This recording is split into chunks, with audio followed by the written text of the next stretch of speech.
We also have a message to the hate groups, especially any that are planning to come to our city this weekend. Boston does not welcome you here. Boston does not want you here. Boston rejects your message. We reject racism. We reject white supremacy. We reject anti-Semitism. We reject the KKK. We reject neo-Nazis. We reject domestic terrorism. And we reject hatred. And we will do every single thing in our power to keep hate out of our city. They tried to stop us today, didn't they? Yeah. I want to thank all of the people that came out today. Presents himself as a Democrat, as a liberal. To fight back on the white supremacists that were coming to our city. He called me a right-wing nut job and a white supremacist. To fight back on the white supremacists that were coming to our city. And a white supremacist. To fight back on racism. To fight back on anti-Semitism. To fight back on the white supremacists that were coming to our city, on the Nazis that were coming to our city. I don't see any racists here. Here's the thing. They called it a white supremacist Nazi rally. Right. Hate group. 40,000. Yep. I've had the pleasure of speaking at the other rallies after the fact. I remember seeing that video, and it was just somebody's cell phone because the it was my cell phone. It was my cell phone. That was you. That was our cell phone. Okay, let me preface this. Because there was no press allowed, nobody could get in there. And they jammed the Wi-Fi there. And they jammed the Wi-Fi there. So this stuff, which is why you saw the video after the fact, but it was your cell phone, and that was you. And here's the thing. It's like... John Kingston wasn't there, Jeff Lindstrom wasn't there, Elizabeth Warren wasn't there, Jeff What I wasn't there. want In to fact, say... they all denounced the rally. What I want to say is, our press is lying.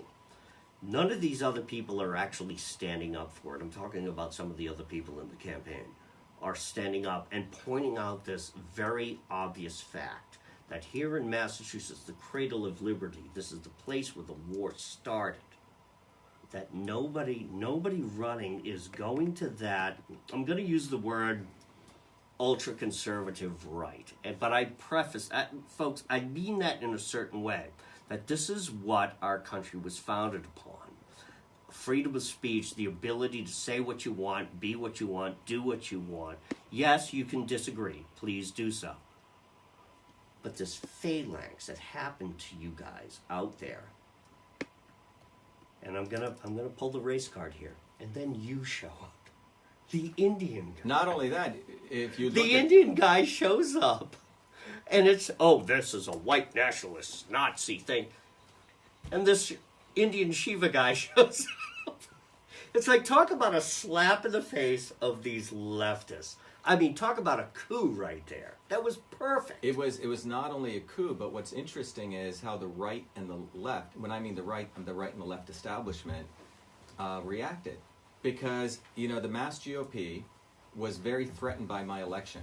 Mm-hmm. Because they had Dirty Deal set up to be Baker's, next in command. And here I come out of nowhere and I steal the show. I get on Stuart Varney, I'm on Jesse Waters. Well, after that show, they try to destroy me as a white supremacist Nazi. But they have a big problem. We have a video. You see what I'm saying?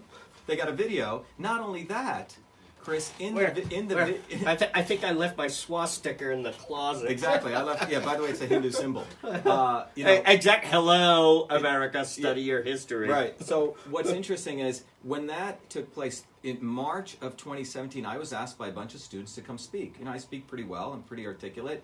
I have my positions on a number of things. And a bunch of people are invited. I said, this is great because I was a student activist. People can go look at my record. I made sure more poor whites, more poor blacks. Helped organize unions, real unions, at MIT for fair wages, etc. So I've always been a fighter. And here, these students invited me. Then Charlottesville takes place, right? Well, what happens? Marty Walsh, opportunist who's running against a black guy. We don't want the hate groups, yada, yada. He says this is a white supremacist rally. Charlie Baker, who's got to get reelected, he says it's a white supremacist event.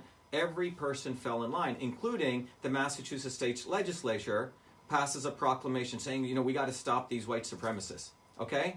So we went into a situation where we were branded white supremacists and Nazis. A number of people pulled out. What's interesting is... I know. We did. Sure. Okay? Right.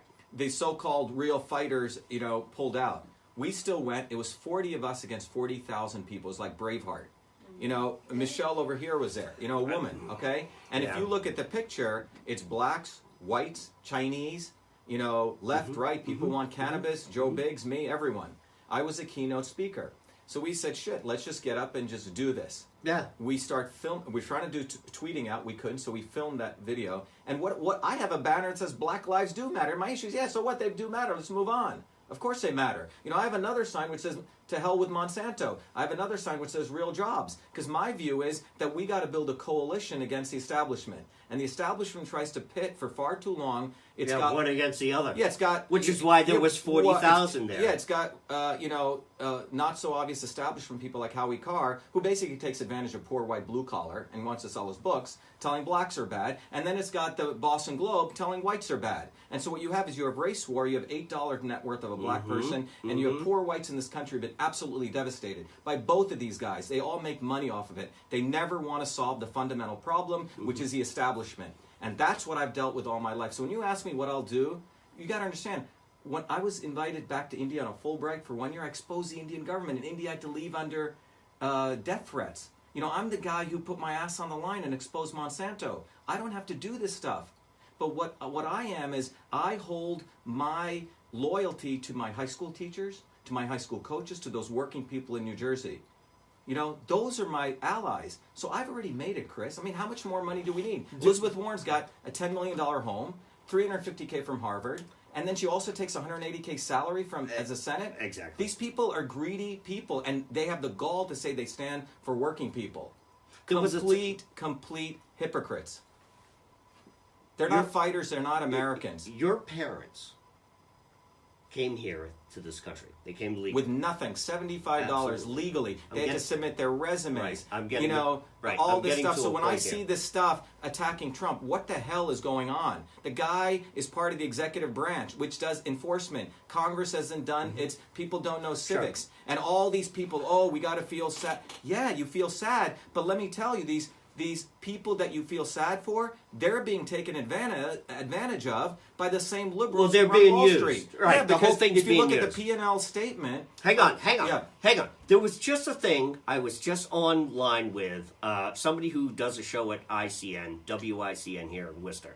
There's a whole thing going on here. They're raising money, a fundraiser, for that famous photograph of that child crying.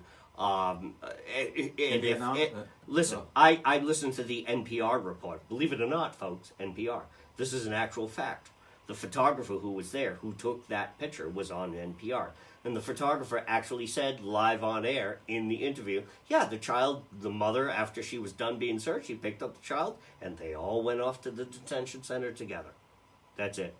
So that photograph, that lie, that entire paradigm that's being produced out there, and this is part of what's going on even with you.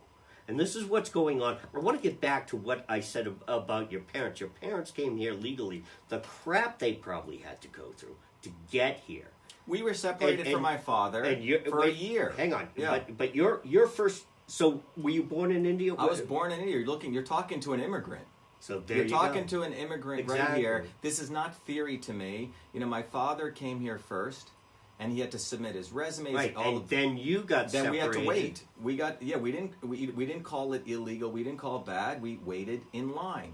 That is the American. The great thing about America is my dad and my grandparents said, that country has rule of law, and it's based on meritocracy. And when you take those two things away, you don't have the greatness of this country. Meritocracy, which means it's based on your hard work and your talent, your and ability. skills. What do you got to offer? Exactly. Not on the fact it's like applying for a job, folks. What do you got to offer my company? Not on the fact that you suck up to the Democrat establishment or suck up to Charlie Baker. So that's not what it's based on. I'm going to ask you a personal question. Yeah. Your parents, have you talked to them? Have you said, well, what do you think about this? What? Well, you got to understand. I know, it's a different... my mom passed away, but I'll tell you, my mom's a fighter. Let me tell you, when I was in 7th grade, growing up in New Jersey, I'll tell you who my parents are, okay? Here I'm in 7th grade. The high school didn't want to...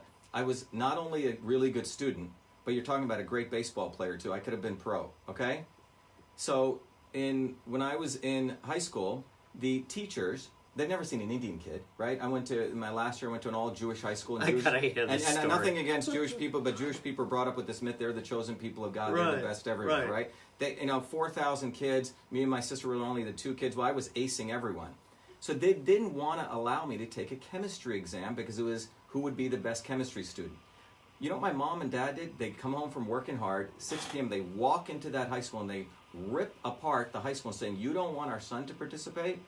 You know, he's busted his ass." Anyway, they won the right for me to participate, and I got to... Won the right? Well, we had to fight because you did have discrimination, right? But yeah, you didn't just sit right. My mom used to say, look, in India you can get discriminated 9 different ways. In America, 3, but if you're good enough, you fight. And that's what my parents were. So I was brought up with fighters in my family, you know? We had to fight. So you're going to say that the odds are a little bit better race-wise? Well, yeah. Well, I'm trying to put some levity into the show. The power of the symbol is, it's like you have a person who cut in front of... Well, he's Indian, so... All right, put him on the team. well, I mean, they had to, because I had all the grades, you know? What I think in this situation... You're awesome, man. That's great. Look, the bottom line is this. Hey, listen, we got to laugh at it, and we got to make fun of it, or we're never going to get rid of it. Exactly. Well, that's why this slogan is great. You have no idea how many people beep and give it thumbs up because we're giving people a voice. We're showing total disrespect to the establishment, Chris. Sure. And that's what they deserve. Sure. They deserve nothing but total, unadulterated disrespect. Done? There's no... First of all, I've always said on my show, when Congress doesn't pass legislation, that's a good day. That means they're not taking more of our liberty away. Thank you. But nothing from this woman. Well, actually, not just legislation. She's done negative. You know what? I would even, if I could point to something and say Elizabeth Warren did A, B, and C to take our liberty away, at least I have something to point to. This woman has done nothing. But part of representing the state and being, you take that oath, you represent the people. Even though you're a senator in Massachusetts, in Washington, all politics is local and it all flows across the country. Well, you get in there, what's your big plan? How are you going to not only represent Massachusetts, but I'm going to say this as a conservative, just say no. When you see legislation and you read it, it's like, no, this is BS. I'm not voting for this. What, you got to tax more and do that? No, I'm not. No. Not only will I not vote for it, but continually be a thorn at their sides. Mass demonstrations, mass movements. We can get on the radio with people like you and hit them hard. Look, our winning in Massachusetts, if Donald Trump's win was Lexington, the first shot being fired, our win is going to be like the Second American Revolution being unleashed. Because they do not want people to be independent. You see, both of these parties run top-down. That's why everyone listening here should vote for me and for this campaign, because you're voting for yourself. For far too long in American history, we've been bamboozled by both of these parties who are 2 heads of the same serpent. And, the historic thing is, you got to choose the better of 2 evils, or lesser of 2 evils. Well, that's because you had 2 idiots. Well, you don't have that with a guy who's busted his ass, went through the public school systems, came here as a legal immigrant, went to MIT, which is a high-tech, vo-tech school. It's nothing more than that. Sure. Created jobs. Who better to represent the state than a guy who's a worker and represents innovation at the deepest level? Elizabeth Warren, what has she created? Nothing. Jeff Deal, what has he created? Well, he created a Photoshop picture of himself shaking hands with Trump. John Kingston, well, he can smoke a cigar and hang out with his buddies at law school. And then who do you have? Beth Lindstrom, Lottery Lindstrom. Come on, these people do not know anything, and it's time that people get what they deserve. They deserve someone like me. And look, it's a historic opportunity for everyone listening. I'm not saying that. In all humility, that there's not other people like myself, but I got to tell you, a guy like me to run and put his butt on the line is rare, and it's a rare opportunity for us to declare our independence and win. And we figured out how to win, man. We go on the ground, Chris. We get on shows like you. Your stuff is everywhere. It's game, set, match. They say, where have you been, right? So the mainstream media does not want to put me on there. The Boston Globe put the 3 pictures of the 3 white candidates, and I'll tell you why I use the word white. I was the first one they to are announce. white. I'm sorry, right, folks. But remember, the reason I say white is liberal globe. We believe in diversity, anti-racism. Well, they left my picture out. So I tweeted out, racist Boston Globe leaves out the darkie. It went viral. Okay? Right? It is. So the Globe reporter, Sullivan... You see, folks, Shiva's already understood what the Meat Potato Show is about. Yeah, they left out the darkie. We don't care. You know, I used to be this called... is not your safe space, folks. When I played baseball, I used to call me Smokey. Okay? Not only because I was dark, because I could smoke them. I could throw pretty fast. Okay? My point is, that's not racism. Oh my God, that's racism awesome. is not using the dark word, the N word, Right. changing these signs. No, we That's can all laugh at it. That's all BS. Racism is Elizabeth Warren using race to get a job. Racism is a fact that She's the average... using this. She even chimed in on this border thing. Again, it's more racism. Yeah, these people... Elizabeth Warren is the face of the deep state. That's what she is.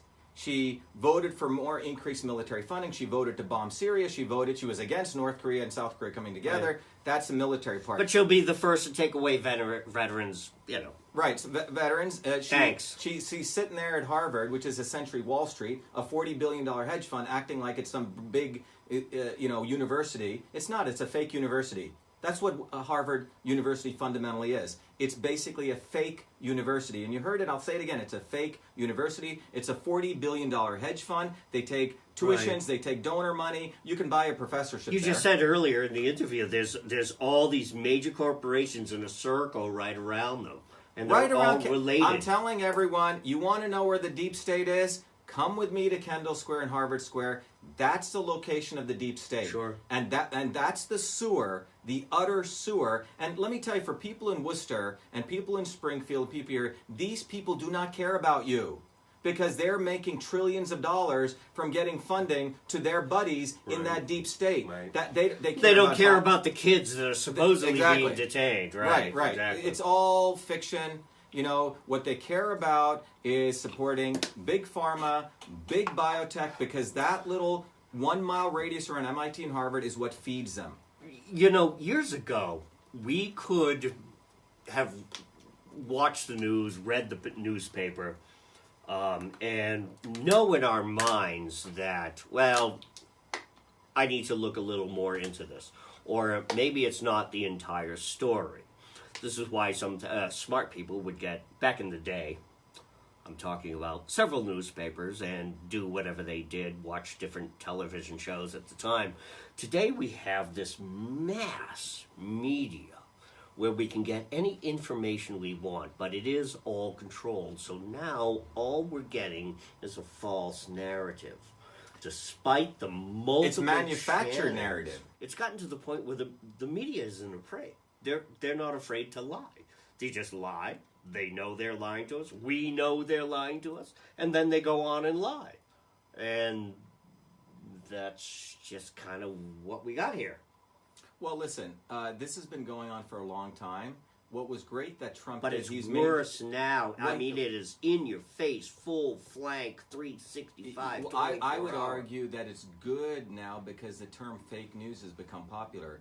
What was bad was this has been going on for a long time, Chris. So And we it's called- wouldn't it's believe it. manufactured consent, Yeah, right? yeah. Before they gave us the allure that we were living in a democracy, okay? And because of that, people could be lulled into submission as though everything was great.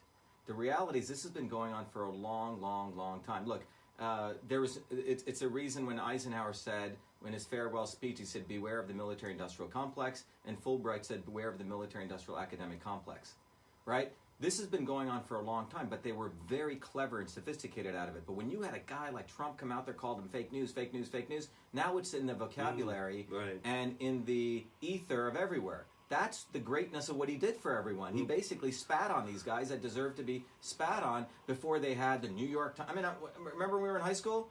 AP History, New York Times, such a great newspaper. At that time, I.F. Stone had some good journalists, right? Well, now it's a completely crap newspaper, right? It's all pay to play. But it all comes from science. MIT, Harvard are all pay to play. You will not find one. You know who's behind fake news? Fake academia, fake science. Sure, of course. Because yeah.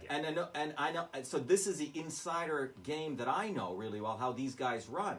So you want to convince someone of something? Call up an academic, pay him some money. He writes a beautiful 12-point font, beautiful article, publishes it, and then the journalist at the New York Times citations him. So, for example, Monsanto, we were told, oh, Monsanto's foods are safe. Well, New York Times copies that from, some article written in the Harvard Journal. Oh, that's the other thing. True. Shiva's absolutely correct on this. You watch any news organization, and the script is the same. Reuters, Associated Press, whatever some of the other big ones are that write the stories, and it's like, yep, this is the stuff you feed the masses. And then I played a piece, that's several shows ago, introducing the show. This whole, it was a montage of everybody at various news channels just repeating the same script all the time throughout the entire thing. Not only in national news, it goes down to local news because the citizens out here, my neighbors, the ones out here, will just watch their local news. And so they get fed this digested, all right, here's your 30-second soundbite that you say to feed them what's going on. What's interesting, Chris, what you just said is this was the Edward Bernays model of advertising. There's this guy called Edward Bernays, and he came up with this theory of advertising. Yes. Which says what you just said, feed the people sound bites. But the truth is, if you look at human development, even when we were sitting around a fire, we all like stories. We actually like long-form stories like you're doing here. People actually are quite intelligent. Yes. The establishment wants to dumb down people to sound bites. They don't want people to, but that's why people love movies. People go see for a great movie, right? Right. They'll sit 3 hours. They'll like long form. I mean, when I grew up in my village in India, my grandmother would tell me these amazing stories for 3 hours. We actually love stories. This concept of sound bites is dehumanizing, but that's what they've done. They said, oh, hit them with a sound bite. They get all these idiot PR consultants. Oh, you got to reduce the message to a sound bite. No, it's not true. People actually want to hear thoughtful, intelligent people. That's what they deserve. This is the growth of internet. Well, yeah, that's why YouTube people like long form. People, right, exactly. That's why I believe this radio's will go coming out. back. This will go out. I'll produce this. I'm saying people want to. They want to hear. Form. This is why I do this interview series the way I do it. I want to hear what you gotta say. I don't want to hear all that crap that's going out there. I want to hear what you gotta say. And I think ultimately this is what's going to bring back the truth, because when you have politicians and they can hide behind 10 levels of nonsense, it's manufactured, right? Mm-hmm. It's manufactured consent, Because you've been hit. Definitely. Yeah. And I've been hit all my life, all right, man. Hang on. I be quiet for 2 seconds. Hang on, because Shiva, you're awesome. And what I'm going to say is we talked about this dirty deal. We talked about the Trump photograph, shaking hands. Why? Why is this out there? Why is it that I saw your thing on Howie Carr, the very first interview, and you just went right after him because all he wanted to do was the gotcha questions. Folks, anybody knows anything about the Meat and Potato Show, there are no gotcha questions here. I don't care about that, but I'm gonna bring it up here to get to a point that somebody like Shiva has been attacked.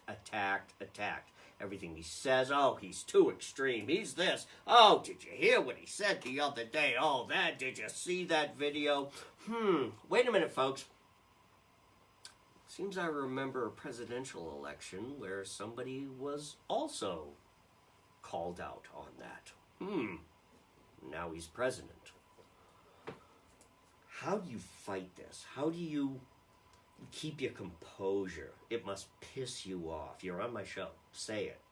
Here, look, Chris, let me give you my journey. Now, I've been called all sorts of things. When I came out with the truth, I believe in truthful free speech. In 1978, as a 14-year-old kid, I'll give you 3 examples. And what's hardened me to this, right, is as a 14-year-old kid, I started working in a medical school full-time, And in that medical school in Newark, New Jersey, I was asked to do a test. I went to NYU when I was 14, man. I was one of those overachieving kids. 78, when computers used to fill a big room, and I was given a task. I'm sorry you've come to my humble. I use love it this as place. a garage. This is like my inventor room when I was growing up. But I was asked to create a system. Remember the old days, 1978. The secretary had an inbox, outbox. She had a typewriter. Right. She'd write a memo in carbon copy, BCC. she'd put the envelope in a thing and send it around the pneumatic tubes. It was called the inter-office mail system. Right. As a 14-year-old kid, I was asked to convert that entire system to the electronic form. I did. I called it email, wrote 50,000 lines of code, got the first U.S. copyright. I invented the first email system, not Al Gore, but the email was not invented by the military. It was done by a 14-year-old kid in Newark, New Jersey, by the ecosystem of loving parents, a great mentor, and a public school system of teachers. That's where email came from. Now, fast forward. Never made a penny off it. When I came to MIT, it was on the front page about me inventing this. 5 years ago, my dear mom is dying of pulmonary fibrosis. In a suitcase, she had saved all of this material. Time magazine wrote an article called The Man Who Invented Email. People can go look it up, November 2011, 3 months before she died. Then the Smithsonian called me. You know, I didn't want any of this fame. They said, Dr. Ayyadurai, we want this in the Smithsonian. They did a beautiful ceremony, and it went into the Smithsonian on February 16, 2012. A Washington Post reporter, a young African-American reporter, writes a beautiful set of articles saying Dr. Shiva Ayyadurai honored as the inventor of email. The shit hits the fan. The instant that went in, the liberal, white, racist elite, right? Not the right-wing rednecks, the liberal, white... Sure. No, I know what you're saying. It was like a new skull was found in Africa. Doesn't matter. They'll throw you under the bus. But you got to understand, for the time period I was at MIT, I was on the front page when I first came, front page of Technology Review for inventing a technological echo-mail, front page when I won a Fulbright. Wonderful. But this when I said, immigrant to America invents all this. Wait, he's a Republican.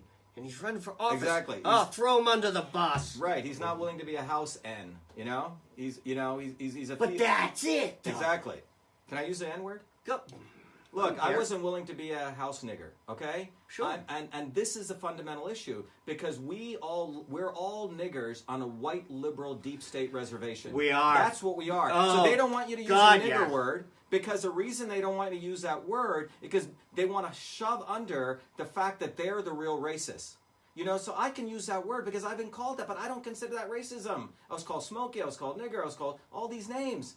I don't consider that racism. What I consider racism is Elizabeth Warren, who lied and cheated to get into Harvard. Took advantage. That's racism. So they want to make ceremonial thing. Don't use the N-word. And then uses race to promote her campaign and promote not her only agenda. that, when we put this up, you have a bunch of white liberal racists who say, I'm a racist. And you know what I tell them? I said, you know what? I'm not going to sign your nomination papers. I said, yeah, you don't want a darkie on the ballot. And they freak out. They go, what did you just say? I said, you're the racist. Because you don't want... Really? He said that? Yeah, really? You can ask him. Oh, yeah. Holy Christ. I said, you don't want a guy like me because I have stepped outside of your bounds of being a good Gunga Din. Right. I'm willing to be the field nigger who wants to leave your plantation. You know? That's what you don't like. You want to define racism. And I'm going after you and pointing out to every goddamn thing you guys have done. Exactly. And you want to bound racism. Change the name of Yawkey Way. Don't use the N-word. Now tear down all the monuments. Right. Now we can feel good about ourselves. No, you're the racist because in Boston, the average net worth of a black person is $8. How did you get that by being so into diversity? And you don't even talk about poor whites who are on opioids, who have the highest infant mortality rate. So you create race wars. You got a scumbag like Howie Carr who acts as though he's for poor whites, and you have a scumbag like the Boston Globe who acts hoity-toity. They're for the minorities, and nothing gets resolved. And Donald Trump comes out of nowhere and he calls him, and they call him a racist. We got him even in here. McFarleft, I call him. Clive McFarleft at the Telegram and Gazette. He's all for writing race pieces. Yeah, these people don't. You know what? Let them come to me with Newark, where I did work. And many of these people won't go to Newark. When I was at MIT, all these little liberal kids would talk about racism, right? But they wouldn't even go to Roxbury, Dorchester. They wouldn't go to Southie, right? These people are the real racists. Race is a theoretical issue for them. It's not real for them. So they they manufacture racism. They pit poor whites against poor blacks. So none of the fundamental issues in this country have gotten resolved. So we fundamentally live on a reservation where we're all watched by Google and Facebook. Think about it, right? We are poisoned by pharmaceutical companies. That's why you have the highest incidence of autism. Go look at what's going on to kids in this country. Let me hang on that thought. Getting back to the racism thing, Shiva again makes an absolutely fantastic point. I've played the piece several times as a drop-in on my show. The Morgan Freeman what's his name? Wallace, not Chris Wallace. Mike Wallace. Mike Wallace. It's an old 60 Minutes interview, and it's only about 30 seconds. And he talks about ending racism, and Morgan Freeman, in his infinite wisdom, simply says, "Stop talking about it. Stop making it a big goddamn thing. Just get rid of it. Stop talking about it and stop bringing it up all the time." But this is what the left is even doing to you. See, you and I can sit here and use words like nigger and darky, and we can laugh at that. That's part of getting over it. But they don't want us to get over it. You see, they don't want the left they'll take our 30-second soundbite out of Right. it.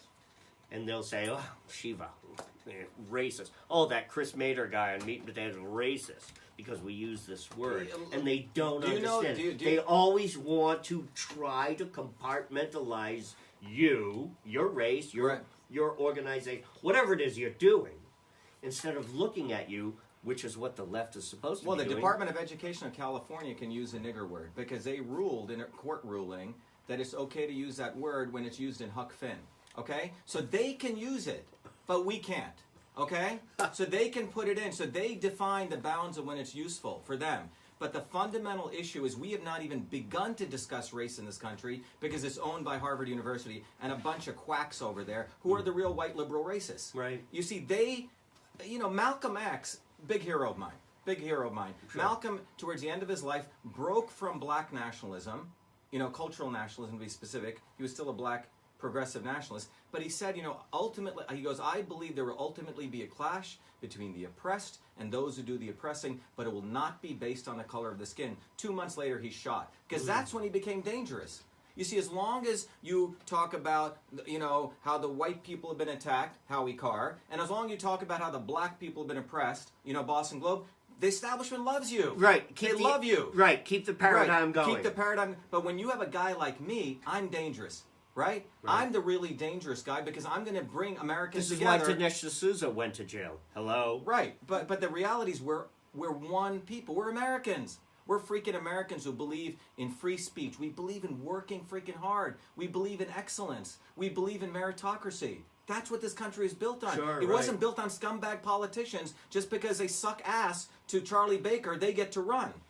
And that's what I see. What I see is, I was winning when I was running as a Republican, I'd get standing ovations at RTCs. Cape Cod Republican Club, you guys can see it, standing ovation. After I did that free speech rally, remember, these are the rich, wealthy Republicans in the Cape. And if you're listening, you guys are the real scumbags. Because you then disinvited me after the free speech rally. Oh my God, Antifa may show up here. So they will send our poor white kids. Really? It was that event? Yes. I have they sent us, they're afraid that Antifa would show up. No, you're right. I noticed that. No, you're right. Check this out. So these wealthy, bourgeois Republicans, same as bad as the white liberals, okay, will send our poor white kids and poor black kids to go defend their liberty. When July 4th comes, they'll drape the American flag. We got to fight for the First Amendment, the Second Amendment. But in their own towns, they won't put their ass on the line when I was willing to come there and speak. You see what I'm saying? These are freaking hypocrites. They're un-American, and they use the flag when it's appropriate for them. It was after that event that I started to see the marginalizing of you. Yeah, because I became dangerous. If everyone goes and sees what I talked about at the free speech rally was something fundamental. I said Hillary Clinton is a racist. I said Joe Biden is a racist because he said that he liked Obama. He thought Obama was the first articulate and clean-cut black man. I exposed Harry Reid, okay? And I exposed academic free speech. That's when I became dangerous because I was splitting the lines. You see, it wasn't the Republicans or over the Democrats. Afraid. As I opened the interview, you weren't afraid. Guys, I'm telling you, we can defeat Elizabeth Warren. I'm the only one who can defeat her because there's so many independents who lean left who hate her. Okay? I'm out on the streets. I'm not doing little cruise parties, doing fundraisers. I don't even know why they raise all this money. It goes to their buddies. You don't need all this money. We're out there fighting. It's like sort of the dynamics of a revolution, which is what we can have here in Massachusetts with our election, is this. Historically, you've had the establishment, one group. then over here have been change agents. People like us on the street. We're not Sure. We're not afraid. Right. You know, we're not perfect, right? All the grassroots candidates Grassroots- I've interviewed. Right, on the ground. And then you have someone even more insidious in the establishment, what I call the not so obvious establishment. And they exist to suck people on the streets back into the establishment. Let me give you an example. Jesse Jackson, 1984. Oh, this Ronald is Reagan was running. Right. Mondale. And then this guy, Jesse Jackson's out there acting as though he's for I know us. what you're getting You see at. what I'm, you see what I mean? Right. And at the last minute, he gives all... Yeah, he pulled that sucks- ultra left. Wait, he took the energy out of the masses and gives it to Mondale. Recent election, 2016. Right? Hillary Clinton, establishment candidate. Over here is Trump, the true change agent of change. Then who do they put in the middle of that? Bernie Sanders, the not so obvious establishment. So all these poor young kids follow, oh, he's the agent of change. No, he isn't. The last minute, he gives all of his votes to Hillary. Right. Right? Well, the left and the right both do this. And I'm telling the Trumpers, the true Trump loyalists, if you're listening to me, you guys aren't Republican. You guys are independent. You have your own brain. Right. So the establishment Republicans are playing a big shell game. They got Jeff Deal out there acting as though he's a Trumper to suck you back into the establishment party. Well, that's what's going on. Dirty Deal is insidious. Because I got to tell. Let me finish this. Because Jeff Deal is no different than Bernie Sanders to Hillary Clinton. Jeff Deal to Charlie Baker. That's what's going on. Jeff Deal did not like Trump in the beginning. He was going to sabotage him in the votes. Neither the did Beth, and neither did Kingston. None of them did. Spent so, money. in fact, Deal and his clan stole Trump's data. Now, the Trump campaign can't say anything because it's embarrassing. Okay? So, Jeff Deal's Holly Robichaud, Saudi lobbyist. You know, the Foreign Immunities Act was passed in 1996, which said that we could go after Yemen, Saudi Arabia, we as citizens, if they were in state-sponsored terrorism. Well, after 9/11, the Foreign Immunities Act was amended, so guess who was added to that? Saudi Arabia. So which means American citizens could go after Saudi Arabia. The government, not the soldiers of the Saudi Arabians. 200 Massachusetts citizens, some of you may be listening, you lost loved ones in that. You had the right to go after Saudi Arabia. That bill was passed by Congress. Obama vetoed it. And it was overruled 97-2. So you know what the Saudi government does? They hire a very elite advertising firm in New York who hires lobbyists. Holly Robichaud, Jeff Deal's campaign manager, was paid to be a lobbyist. What did she do? She freaking used veterans. She told them, oh, you could be sued by the Saudi government. Absolute lie. Absolute lie to try to overturn if that they rule. came after them. I Exactly. saw the article, But it has right. nothing to do. Go read 28pages.org. So you have a scumbag working with another scumbag. Holly Robichaud and Jeff Deal are the biggest scumbags. They are taking advantage of the Trump movement to try to bring them back into Charlie Baker. And I have to tell the truth because it is the truth. You know, you're looking at someone who probably very few people understand the genius of Donald Trump. People think he's all these names. The guy is freaking brilliant. And I can tell you because I'm a pretty smart guy. He is brilliant. This guy has figured it out, and he's playing a level that none of these establishment politicians can understand. Charlie Baker, as I understand, he thinks he's the smartest guy in the room. Well, the guy's not that smart, okay? He probably got into Harvard because of his father through legacy admissions, okay? He ran a healthcare company, okay, which screwed all of our healthcare, okay? So on the one day, Jeff He all Deal signed on to Romneycare. Deal went into the convention saying I'm not going to sign the pledge for Baker, right? Because that's to screw up the Trumpers. And then after that, he endorses him. What do you call that? You call that the not-so-obvious establishment. Right. They are trying to destroy the Trump movement in Massachusetts. 1 million people voted for Donald Trump. And 80% of them were independents. Half of the Republicans screwed over Donald Trump. Sure. Yeah. So what I'm telling you is we have an opportunity for a revolutionary change. Hillary didn't take Worcester County. She didn't. So Worcester County is really the opposition to the scumbags in Cambridge. Okay? What do you think of the 27.8 or whatever it was that Scott Lively got at the convention? You want me to tell you what I think's going on? Go ahead. Look, you got to understand, these people are smart. They're on my show, so please. Look, listen to what's going on. Baker knows that he's got to pull back in the Republicans. Because everyone knows he's not a Republican. Right. Okay? He's a Democrat. whatever you want to call him. He's an opportunist. So what they did was they screwed over Mark Fisher 4 years ago. Right. So this was a way of throwing a Lost in the lawsuit. Yeah. Hello. By the way, these delegates are all orchestrated. Okay, it's all Right. an orchestration. Right. Anyone thinks that the delegates are somehow voting? Bullshit. I got my ticket Okay. up there. I was there. Right, up but there on my it's show. orchestrated. Okay, it's very well orchestrated. I voted for Lively. Yeah, but yeah. but my point is that they knew what they did to Fisher last time, shredding ballots, putting people on, was so egregious, right?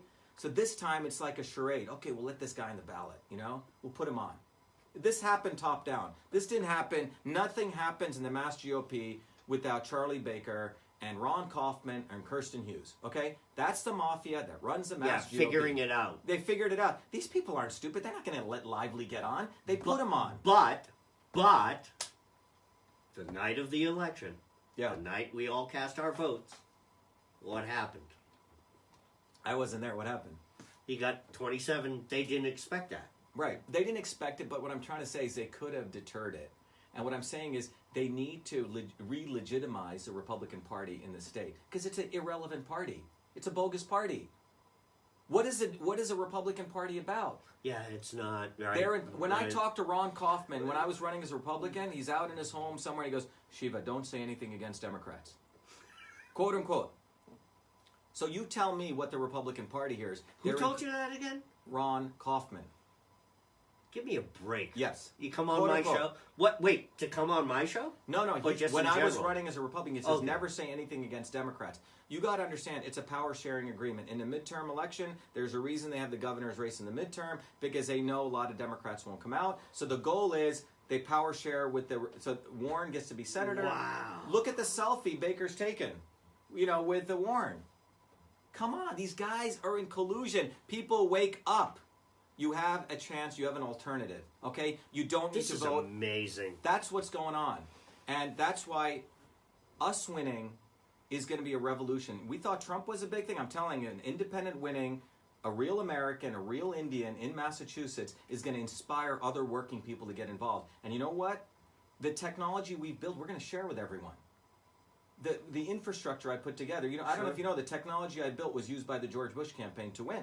I'm using my own technology. The Mass GOP and the Democrats don't share this. When I win, we're going to give all of this technology away to everyone to use for free. Do you see the blue wave? Or do you see a red it's wave? All nonsense. There's one wave, which is the fact that people are breaking from both parties, Chris. The Trump wave, that's what I call it, which is the anti-establishment wave. Let me stop you there. The blue wave or the red Let wave. me stop it you doesn't there. exist. It's nonsense. He's absolutely correct. The reason why I asked him that question is all the years I've been interviewing grassroots candidates from across the country. They lose. They go up against the big establishment. They lose. They come up again 2 years later. They lose. Again, there's more. Again, more and more and more. And everyone kept saying, why are you interviewing these people? They're always going to lose. You're not getting the point. Is that they're still coming up every 2 or 6 years, whatever the Senate or the Congress or whatever their state reps are doing, they are always throwing themselves in. Shiva is that person who is now bringing it to the boil and showing it for what it is, and that it is. We're exposing the actual machine that's out there to go against people like you. All these other grassroots candidates in the past and coming in the future, they're going to have to face this. Well, look, I'm a pretty formidable... Dan Ray, when he had me on his show, he said, Shiva's a formidable candidate. And he said, this was when I first heard, he goes, just call Jeff Deal and tell him not to run. Quote unquote. Okay, call Jeff Deal, never took my call. That's when I heard. Love it. So what I'm trying to say is, look, guys, you're talking about someone who's an immigrant who went through the public school system, who mowed lawns, played baseball. I'm an American. This is what America... You're looking at the face of America when Built you a look at me. business, became rich, and I'm there you here go. to remind people there are still Americans. And they're not Elizabeth Warren. They're not John Kingston. They're not Jeff Deal. They're not Charlie Baker. These people are un-American. They are the swamp. So have hope. Go out there and vote for Shiva for Senate, because I'm the only one who wants to defeat Elizabeth Warren. I'm the only one who has always taken on the establishment. Do we have? Did you say Facebook Live? Well, Do we yeah, I have got somebody? Facebook Live here, and that was your Periscope, but the battery died. So if you want to restart that, Yeah. So, well, But the not so obvious establishment, Chris, is what's been historically used in American politics to basically screw over people and mislead them. Bernie Sanders, classic not so obvious establishment, sure, right? The way you put that together, I can even think of somebody, even like a Ross Perot back during the Clinton-Bush thing. There was, the John Anderson thing back during the early Reagan, maybe Remember even that, Mondale, or even before that. There was always, Nader. Senator Ted Kennedy got thrown in there. There's always that spoiler alert. What they do is they use the not so obvious establishment to take advantage of people. Obama. Revolution, change, complete horse nonsense. Going up against Hillary Clinton, Right. It's not her time. Right, but he was a set-up candidate. Even the 17 Republicans going up against Trump, taking them out one by one by one by one until we got down to the final November. Even that, on the Republican side, that's part of what you're saying. Throw them in there. Keep throwing them in there. So Trump was the agent of change. They never expected him to win. So remember, the swamp is quite clever. They got all their little minions running around, figuring out what the hell do we do. Their strategy with Trump, the Republican strategy, is to have fake Trumpers, right? Because Trump loyalists listening to this are quite smart, but they can get bamboozled, and they're very, very clever. So look at these people's actions, ultimately. Anyone who endorses Baker, can you call him a Trumper? Come on, the guy was just on NPR destroying Trump.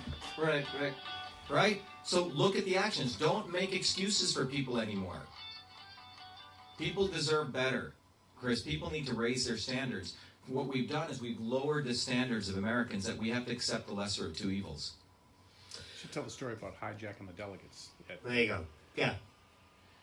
Hijacking the delegates. Look, It happened. Well, it happened at the. I know it happened at the convention. At 2016 convention, I'm talking about. Well, yeah, the hijacking of there. But I even saw it at No, I'm this talking one. about how Jeff Deal essentially he was essentially working for Ted Cruz when he came into the Trump campaign. Right. And I talked about the stolen data, but the real reason for that finger poke picture with the president poking him was the fact that Jeff Deal betrayed Trump. He attempted to hijack the delegates. they were hoping there'd be a second vote, and they vote for Cruz. For Cruz. That's So what the ultimate betrayal is. And you talk to anyone. I was going to ask you that question. It's like I see that photograph. You publish it all the time. It came from his Facebook, by the way. But this is what I'm saying. He has no picture with Trump. Do you think that Massachusetts Trump co-chair, which is a bogus title, Dean Cavaretta is a complete liar, okay? He gave him an honorary title, which was never approved, a week before the office was shut down. So he's going, and I was in the office. We've told the Boston Globe they won't do it because they want an idiot running against Warren. Didn't that office get vandalized? It got vandalized. It got It was vandalized. I opened that up with Dean. I worked New Hampshire for the campaign, and I opened that up with Dean, and I was there before Jeff came in, and I figured out pretty quickly why he was there. He infiltrated us, him and Bonnie Johnson. Essentially, that was the reason. That's interesting. That's the reason. You go that talk office- to people. These people infiltrated the Trump campaign. They stole data, and that's what they're thriving on.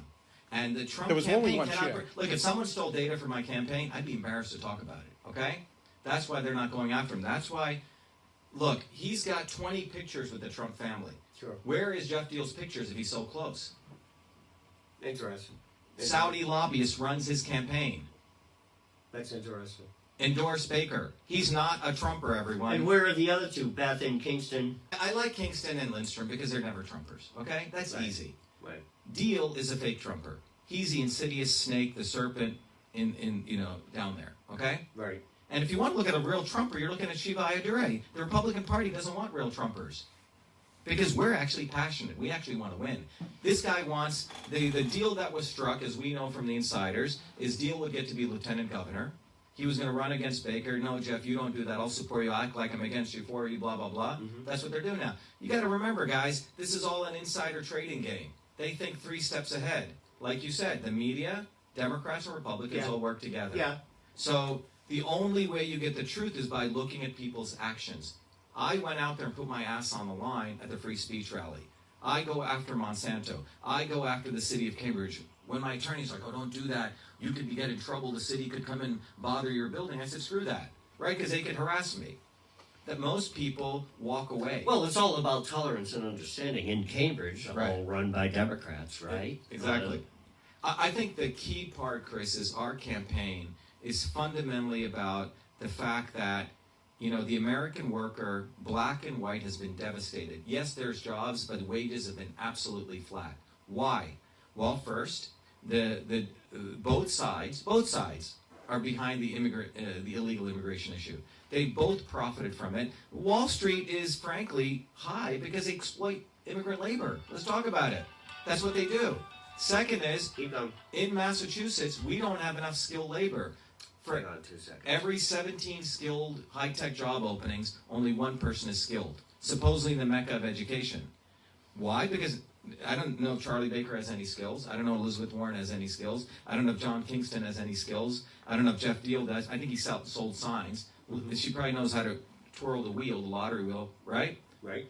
Well, you're looking at a guy who can build stuff. I actually build stuff. I get up in the morning. I write software. I still make stuff. Yeah. We have people in Worcester who Yeah, are these people, still the carpenters. elitists, they have absolutely no clue. They have no skills.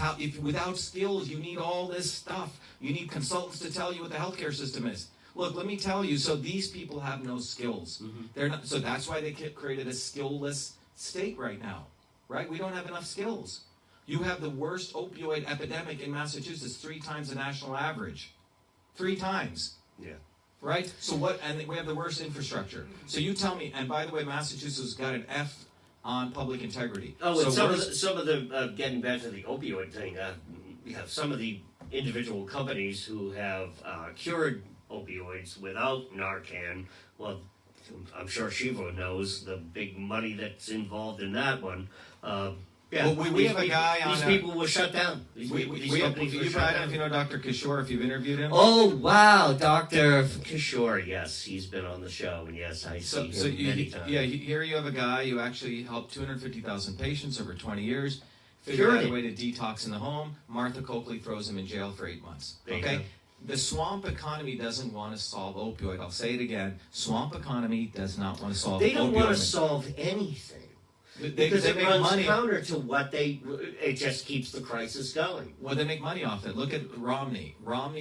He had a company, I think Acadia, they aggregated all the methadone clinics and flipped them and made $750 million, Bain Capital. That's what they do. Right. Okay? They make money off Stealing the bumper Yeah, sticker. they make money off war and sickness, Democrats and Republicans. And that's what Eisenhower and Fulbright were warning us about. Right. And what better way to destroy those guys than sending a message from Massachusetts, where the American Revolution took place? Shiva, we're at the bottom of the hour. Yeah. Thank you, Mike. Thanks so much, My Chris. good Thanks for man. having me. Anytime. Thank you No, very it's much. a great Appreciate it. 1 hour Yeah. interview there, maybe even longer. I've got somebody calling in from New Hampshire. They're running for governor. Can I say one announcement? Please. One please. announcement I was is, going to look, say website. Yeah, plug your here's the stuff. bottom line. Anyone, the establishment wants to make politics a spectator sport. I want to make it a participant sport. Okay? You go up online to our site, shivaforsenate.com. I don't need hundreds of thousands. I don't need 2,500. You can go up there and help yourself. We have two magnetic signs, which say what you're seeing here. Shiva for Senate, only the real Indian can defeat the fake Indian. Put them on your car, a bumper sticker, and we'll ship it to you for $15. That's it. Shipping. If you want to come to the building and get it, we'll do it for $10, and I'll put it on your thing. You ride around with those signs, and that's the revolution right there. Because you're saying F you to the establishment. Right. That we don't care about Elizabeth Warren. We don't care about all your diplomatic politics. But only the real Indian can defeat the fake Indian. What it really says is we're tired of both of these political parties. The establishment as a whole. So be an active citizen. Declare your independence. Vote Shiva for Senate. I don't need your money, not because I don't want your money. I don't need it. But what I need you to do is to get off your butt and put these signs on. So that way you don't even have to do standouts. Put those signs on and drive around. They hit 500,000 people. ShivaForSenate.com. Thanks, Chris. Thanks a lot.